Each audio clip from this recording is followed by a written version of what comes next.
Hey everyone, this is Marshall Lewandowski and you're watching the TurnedVC show.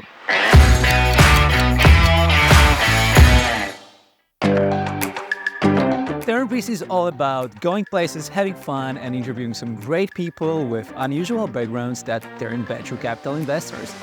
Today, we are in sunny Munich interviewing Omar Hedeya, who is a VC investor at 10x Founders. Let's get it going.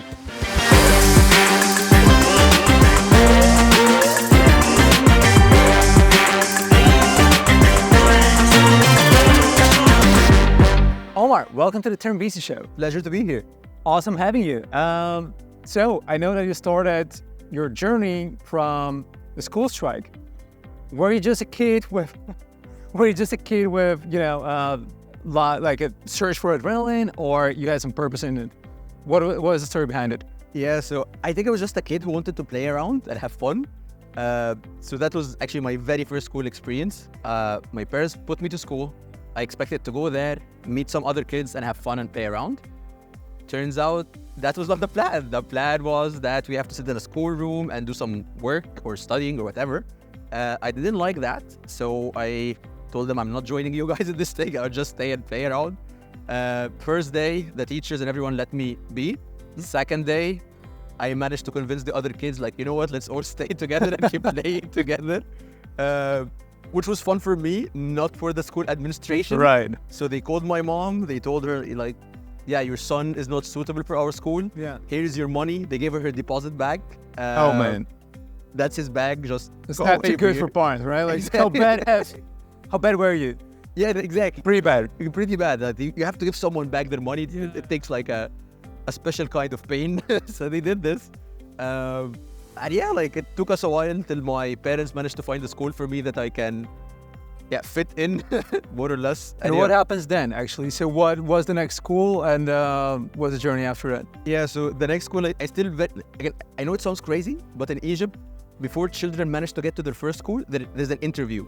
So I remember this vividly. My mom dressed me up in all white, so I look like an angel. She made me promise to not pull anyone's hair, not to insult anyone, not to do anything bad. So I went there, I had my interview, they asked me some questions, I was very calm, very collected. So I tricked them into getting me into the school. And then it was quite funny because I went from not getting into any school to getting into this school. And then after my traditional school time, I went to another school. So I went from 0 schools to 2 schools at the same time, which was quite some fun. Nice. Good for you, man. And good for your parents. Finally, they found a school for you. And then there was this special school. I don't mean that like it's special, but yeah, there was a school where you actually, got the first time the feeling and like a bag of programming. And so tell us some about exactly. So this was like the second school that I used to go to. Yeah. And the idea was that they teach you how to program robots. Right. So there's a very cute competition. I would recommend it for your daughter as well. It's called First Lego League. And the idea is they give you like a kit of Lego. She loves Lego, by the way. She has She has the DNA for it. She has the frozen Lego castle, but we can't program it. Exactly. The next one should be a robot. Yeah, exactly. So definitely check it out. It's called NXT. So they gave you this robot with a microcontroller that you can program, and they had this competition every year where you had a couple of tasks, all connected by one theme. So one year it was climate change, another year was nanotechnology, etc. And next to it, you had to make a proposal as children, as a team, about a problem in this theme that you would like to solve. So it was quite some fun. Like you try to feel like, actually I can influence the world somehow. Yeah. So I used to do this. And yeah, it's quite some fun. Sounds good, man. And then so, you kind of went from, I know because we talked about it before, you went from this experience of programming robots to actually ending up at competitive programming Olympics. How did that happen? And did you ever think that, your love for coding and programming will lead you to the kind of this stage? Absolutely not. I still remember the first day I first heard about the concept. Yeah. So in this school I was at, they came to us and told us like, in 1 month, there is this qualification for the Olympics. Yeah. We do not expect any of you guys to actually pass the qualifications. It's right. fine. just learn, just have fun. And the next year, our target is that you actually manage to get into the Olympics. I thought, why not? Let's try it out. I started getting my first experience like coding, how do you solve problems. I think I had one of the very best teachers in the game, Mr. Abdurrahman. I hope he's having a lot of fun right now. If you watch us. If he's watching us. Yeah. So I started I'm sure he's getting watching. I started getting into this thing. Then afterwards, like the time comes to go for the qualification. Again, the expectation was no one is going to pass. Like, Right. let's just try it, have fun. Somehow I managed to pass. I think I was 13 years old back then. I was one of the youngest people. I go to the Olympics. Somehow I win a bronze medal, which was like no way, beyond, man. This is amazing. Yeah, it was beyond my wildest expectations. Did the same thing the next year, won another bronze medal. And I think it gets addictive after a while. So 2 consecutive years. Consecutive bronze Oh, man. Everyone, clap for Omar. Yeah, it actually seems like it's lunchtime. We are here in beautiful office of 10X, where Omar is an investor at. You can see the historical tower of... I think this is the Peterskirche. Not sure. Alta Peter. We need to Google that. Do not embarrass me in front of people. Sorry. Sorry. I think this is the Alta Peterskirche. Yeah, but let's grab some lunch and let's see some other location and shoot some more questions to you. Let's do so. Let's do that. Awesome.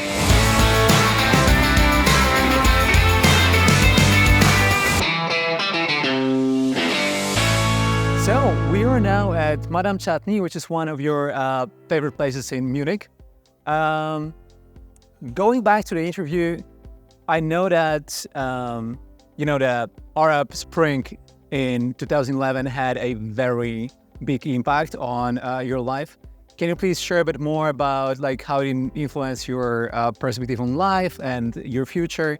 And maybe when that happened, were you tempted to code a solution for the world peace, or was it rather a moment to put your keyboard down and stay quiet? Yeah, I love the way how you framed it. Because exactly. So the last Olympics I took part of was 2010, just shortly before the Arab Spring. And then when the Arab Spring happened, it massively changed my life. Because on one hand, like all of the preparations and everything for the competitive programming, the Olympics, all of these things, it just winded down. There was nothing of these anymore. Exactly as you mentioned, like the moment I discovered there is more important things to life than just compete with other kids who can develop like the best algorithm. I think it happened in a very foundational moment in my life. I had just literally got into my first year of high school, so I just changed schools, and my whole life was changing with it at the same time.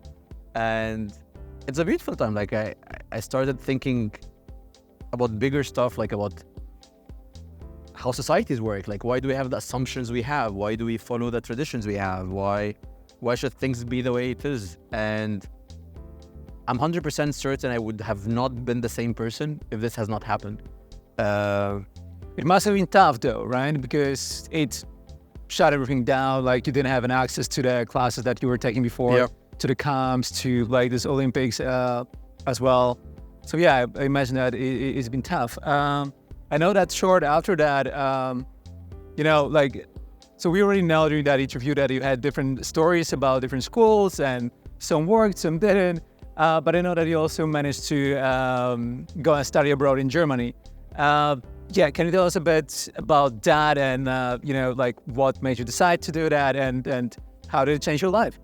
This was the plan of the idea. I didn't guess I would end up in Germany because the only German I knew was Oliver Kahn. I had no idea about the country. Oli Kahn. But yeah, that's say hi to Oli Kahn. We ended up here. When I still managed to become like a top ranked student, right? There was this option that opened up. Again, I really didn't plan for it. That I could do 6-month exchange semester in Germany. And the plan was, I would go for 6 months. I wouldn't have to pay anything. Yeah. But then I have to come back. Okay. Well, 9 years later, I'm still here. Exactly. Yeah. And so what was the deal between you and your parents to actually stay there? Yeah. Because I know what was the deal, but now Omar is going to tell everyone else. Yeah, so what happened was, like, again, the deal was, okay, 6 months and I have to come back. Yeah. During the 6 months, luckily for me, from my competitive programming background, right? Some a PhD student, Yumna, she knew me from back then. She was doing her PhD in Stuttgart, and then she told me, well, why don't you stay with us do some research, and maybe learn German on the side. Which sounded absolutely insane because I had to convince my parents that I'm not coming back as we planned. I will be doing some research without any degree or anything. And I'll be learning German on the side. And somehow I'm staying here. So how did you manage that? I imagine that, learning German in 6 months must have been, a wild ride. So did you ever accidentally, create a new dialect on the way? See, this is funny because what happened was I made a deal with my parents that if I don't manage to learn German in 6 months, I would have to come back. This is the only support they're giving to me. So when you have certain stakes at hand, things happen to work. So my trick was, and actually it's funny that you mentioned the dialect thing. My trick was I'm going to do everything I like, but just in German. So any video game I play, I will just play it in German. Every type of topic or book I like to read, I would just read in German. And since I'm really into history, I discovered after the 6 months of learning the German language that my vocabulary is extremely old. I sounded like a guy who just woke up from the 17th century. But I just learned from the books. I didn't have much resources outside of that. So yeah, it's funny because I don't know why, but it happened to me a couple of times. I would be speaking with someone in German and then they ask me, so which part of Austria are you from? And I'm like, yeah, from the Egyptian part. Not from there. Nice. And it took me a while to manage to get my German to the normal human level, how people speak. But you did it. But luckily, yeah, I managed to pass the exam that I needed and went to university after 6 months. And that's where I got officially expelled from my university in Egypt. It was a tricky time because I was expelled from the university in Egypt. I had no immatriculation at any university in Germany, and my life was in limbo for quite some time. And also to mention, there were some scammers asking me for 5,000 euros, but they would sue me. But it worked out. Worked out perfectly, and 8 years later, here we are, everyone. 8 years later, here we are. Let's try the delicious food and move to the next location. Yep.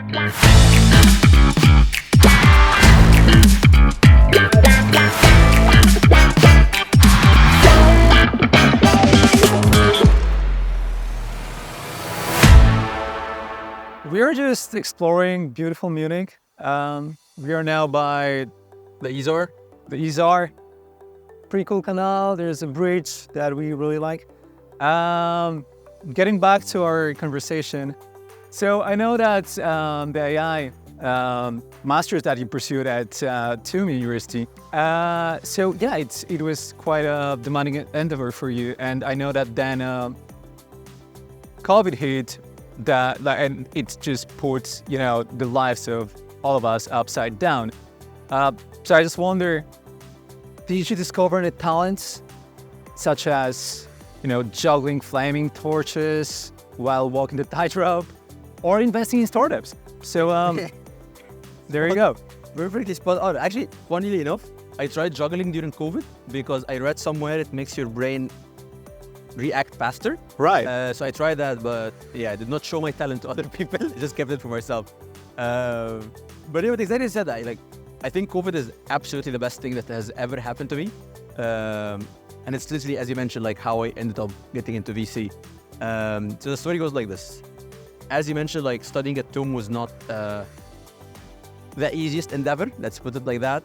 And the reason not because the subjects themselves are hard, but I believe education should be like building a house. Someone is giving you bricks, showing you how to put them on top of each other, and based on that, you know how to build a house. Studying at university in general is like someone taking the bricks, throwing them in your face, and tell you, hey, have fun. So, didn't enjoy it that much. That's a bad reaction, but I'm gonna... Oh, good. So yeah, so it was not It's early morning, guys. It is not the most enjoyable phase, I agree.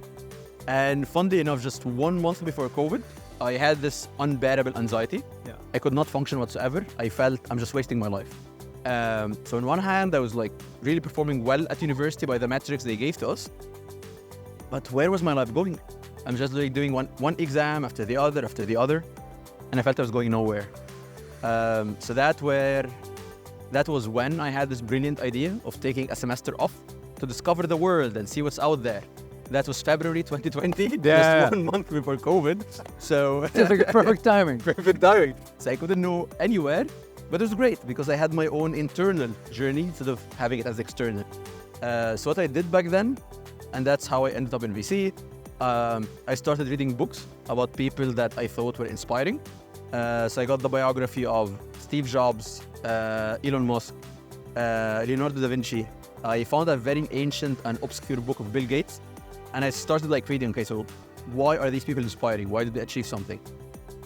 And this idea of being quote unquote an entrepreneur or finding a problem out there in the world and trying to solve it, it seemed like what gave their life a mission, a reason to live, basically.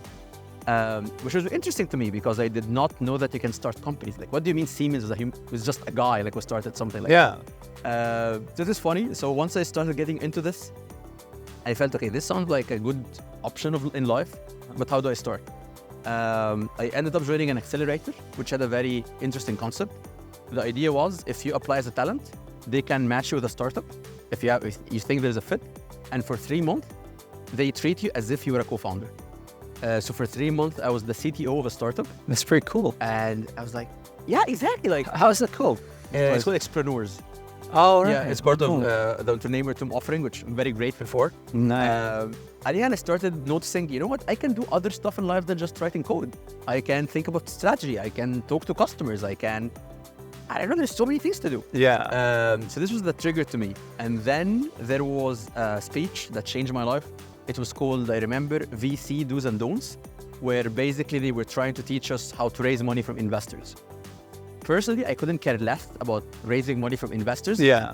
I just found the idea that I can get paid to speak to smart people and have them like pitch their ideas to me and see how they want to shape the future is just fascinating.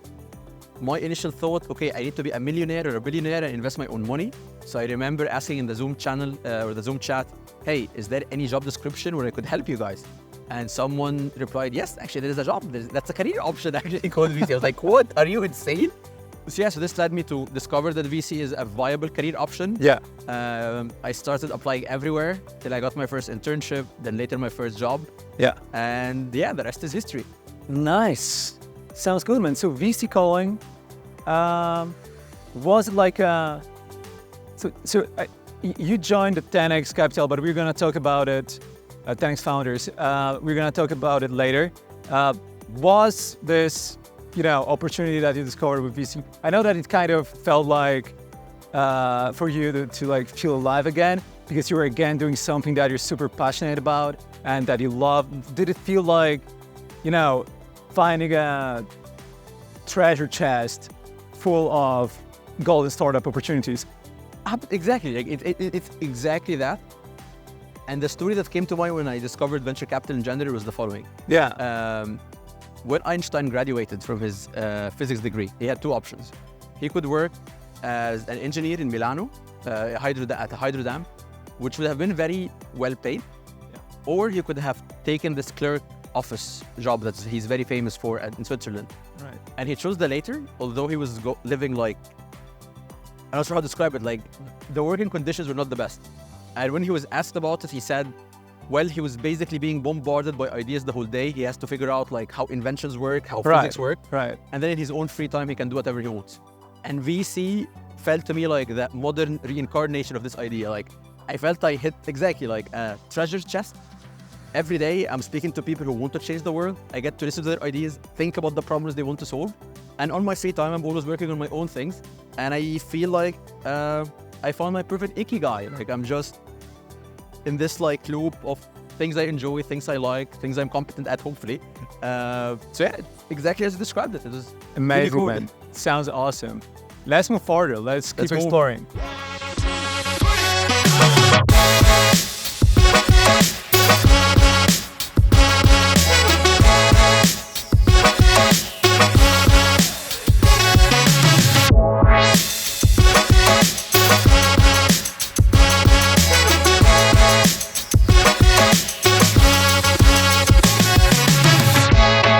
Guys, welcome back. We are now at one of your favorite places in Munich when it comes to the bar scene. Tell us more about it. Yes, sir. Why do you like it?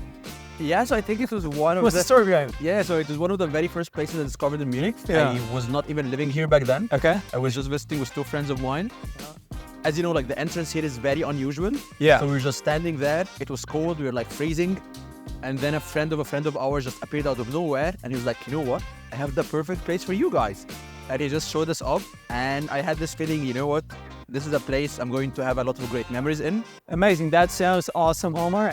The place is truly nice. If you guys have never been here before, anytime you're in Munich, you gotta check out the Bowerman Bar. So now, Omar, let's talk about 10x. This is actually your chance to pitch 10x to founders. This is your 1 minute. Go. Since you're joining us here on the first day of Oktoberfest, you might recognize the name Bits and Pretzels. It's one of the biggest entrepreneurship events in Europe. Right. Combining Oktoberfest and entrepreneurship. We had Obama flying into Munich as a speaker. Arnold Schwarzenegger joined us last year. Michelle Obama is coming in a couple of weeks. Amazing. So as you can tell, we are also trying to keep the balance between Democrats and Republicans very tight. Any conspiracy theories. So this is one of the companies started by our partners and many others as well. And these 8 guys were initially doing angel investments with their own money, collectively invested in 300 companies, including 16 unicorns. So they were early backers of GitHub, Palantir, Robinhood, Wish, Luminar, Volocopter, DocuSign, Adyen payments, you name it basically. Then they started investing in many different funds, both in Europe and the US. And then eventually, 2 years ago, they decided to start their own fund.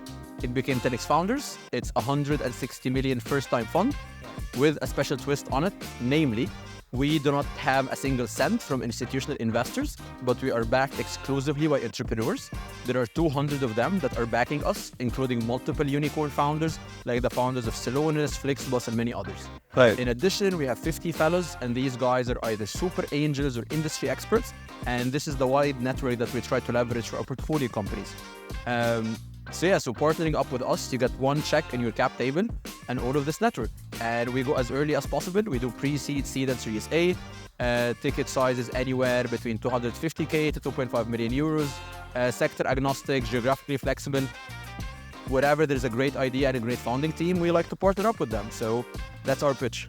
Amazing. Bravo. So, Omar, looking ahead, looking into the future, like what's your most outrageous sky's the limit goal that you have set for yourself to achieve?